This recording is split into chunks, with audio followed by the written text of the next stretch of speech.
Hi, and welcome to the question 6, part B, this time for leadership and stakeholder engagement. 4 marks, we have 4 questions. Again, no bold information in the question information box, therefore it's purely applying managing successful programs.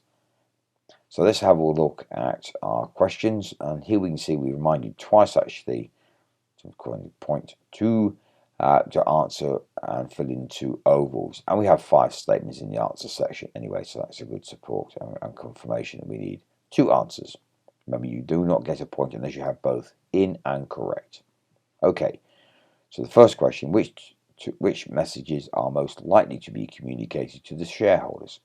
Remember, the shareholders have a vested interest, especially the finance, in the overall company, and therefore they're quite keen to see what the impact of the program is on the profits of Viator. So A is a very good statement. B looks pretty effective too. Use the word effect of the program on the property assets. So these are capital assets and provide an overall understanding of the company's worth. So they want to know what the impact is there. Anyway, just check the other 3 statements. Amendments to job descriptions for Northtown staff following the establishment. Well, they're not going to be interested in that anyway. This is down at program level, and so it won't be really there. Maybe pointing to stakeholders who have members on the training centres, so they may be interested in the job descriptions, but not the shareholders. So details of contract or discussion about outsourcing some of the training centre work. Again, this is more of a stakeholder analysis and how the impact on those people and discussions. This is not to do with shareholders. And finally, updating the training perspectives for Viator staff. Well, this is actually to do with the project design that's going on and the detail and delivery of that particular area. So again, it'll be more about communication to stakeholders in this particular instance involved in the projects themselves rather than the shareholders. So again, the answers there are going to be A and B. All right, let's look at question 2. Communication channels. Now we're looking at most likely to be used to communicate routine program progress. So think about, we're going to look at communicating with people in the shops. So one-to-one discussions between members and their line managers. Well, that's going to be a bit too specific, so that's certainly not a clever answer. In this case, it would not work. If we've got large numbers, you wouldn't do individual talks. Articles in the Viator Staff magazine looks pretty useful actually, but most people like to read that, and it's a way of passing information on specifically to the right staff. So B looks a good starter. C, workshops with members of program management team. Well, workshops are a good idea, but concentrate specifically on the program management team isn't going to help you with coping with a large number of people. You might be doing town halls or something really in this particular case with a number of people as staff in the shops, so that's not a good start and an answer either. Displays on staff notice boards. Well, again, a little bit similar to the magazine in this respect, because now we're putting information up there for people to be able to see on a daily basis and can target to the specific area. And to larger numbers of people, it's a lot easier this way when they're passing, especially when these boards are in sort of hopefully prominent and obvious places and places where people like to pass. So D looks a good idea. Regular press releases in the local paper. Well, that's leaving it too much to chance that people will read those newspapers, and they probably won't either. So therefore, that's not likely to be the best way, and it's a bit too hit and miss in this case. So the answers here are going to be B and D. Right, question 3. Now we'll look at the message for the business change managers for training to be responsible for communicating. So the first one, the schedule for building maintenance at the regional centres to facilitators management staff. Well, that's not true. That's going to be within the facilitators for the facilities management function and nothing to do with BCM for training. So that's not a good statement. The process for administrating course bookings to support staff.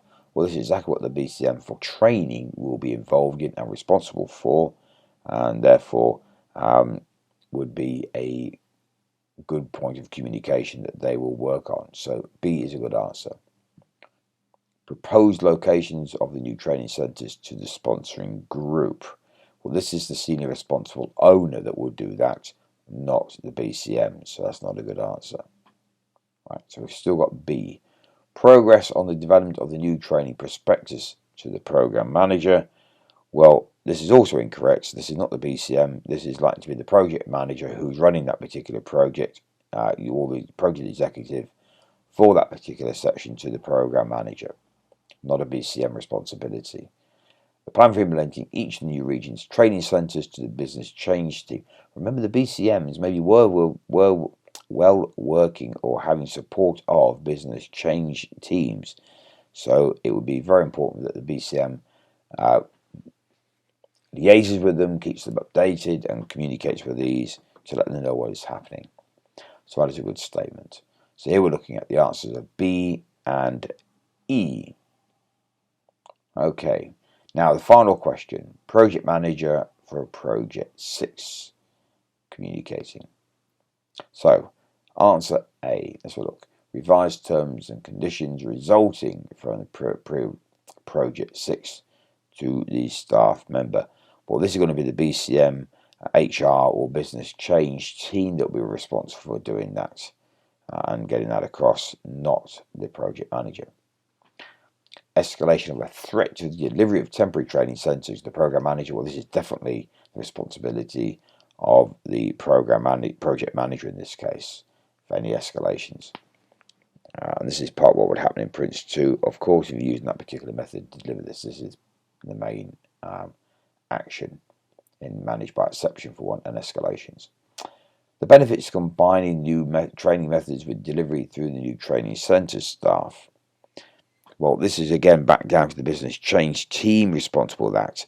At that level, any higher level, then it goes up to the senior responsible owner who will transmit that up to either stakeholders and even maybe up to the sponsoring group if necessary. But there will be more appropriate roles and not the project manager. Decision concerning the size and capacity of the temporary training centre. Now, in this case, the PM might well do that for the particular team because they're responsible for delivering this particular part of the scope to the program. And if they've got concerns, decisions concerning the size, then they may need to escalate that up so that the program manager will need to be around to ensure that everything's kept within tolerance and understood that the impact of the rest of the program, this is not going to work. So they've got decisions concerning that, so it's down to the project manager for making that delivery and communicating that. Okay, risk and issue status relating to the adoption of revised working practices. This again, risk and issue related to the adoption of the revised practices is back to the business change manager and any team that's working with them. Apart from that, this is not scope within the project 6 anyway, but if it was, then this is a responsibility of the business change manager, the BCMs and the BCTs, as we said. So here the answers are B and D. Remember to fill 2 ovals in, and hopefully you have that combination right throughout there. And once again, just review through the chapter on communication in leadership, etc., leadership and stakeholder engagement. How can we communicate with stakeholders, communication management plans, etc., and stakeholder engagement strategies. So talk through those and work out how it relates. Any concerns, again, once again, address these with your tutor if so need be for further clarification. Thank you.